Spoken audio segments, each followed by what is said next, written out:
Hi, I'm Nicky Abdinor, a clinical psychologist based in Cape Town, South Africa.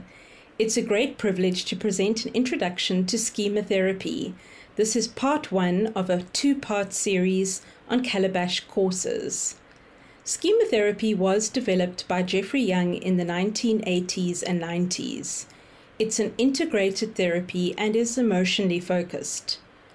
It was developed from a need to adapt the CBT approach for depression, personality disorders, and more complex cases.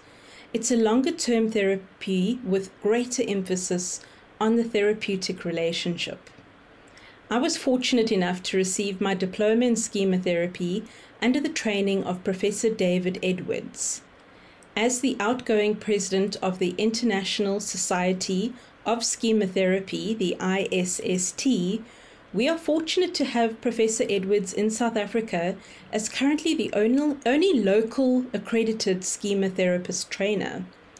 During lockdown, I took the opportunity, like I'm sure many of you, to attend online conferences and workshops with top schema therapists around the world. It has ignited my love for this therapeutic approach, and I hope this introduction will inspire you to go on to accredited training. You'll find many therapeutic connections to attachment, psychodynamic, emotion-focused, and cognitive behavioral therapies. So let's get started. The outline for part one today is looking at the schema model of schema therapy, and that will involve two parts. The first part is looking at childhood core needs, and the second part will be looking at the 18 maladaptive schemas as identified by Young. So before we do get officially started, it's important to give you an overview of schema therapy so you can also understand how part one and part two of this introduction will work. So the nuts and bolts of schema therapy is really looking at unmet childhood needs, then the development of schemas, and then lastly, looking at the development of modes.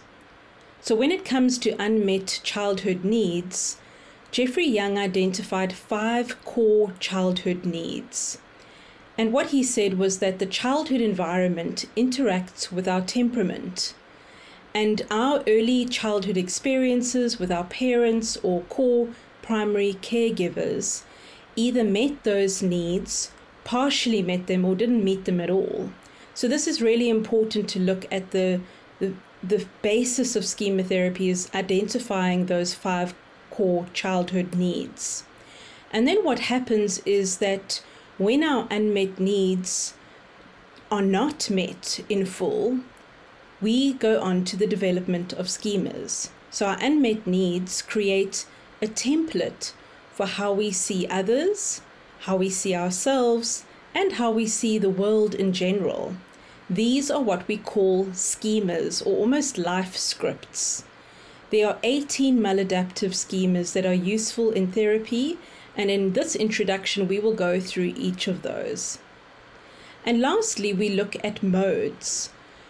Modes are how we cope when our schemas are triggered. We all have a vulnerable child, a healthy adult, critic modes, and protectors. When schemas get triggered, a protector might step in. What is important to recognize is that in the past, these coping modes may have helped us in difficult situations, but they may not be as helpful in our adult lives. And that's often when people start presenting for therapy, when they find that their coping modes are actually not helping them reach their full potential, where it impacts on their relationship with themselves and with other people.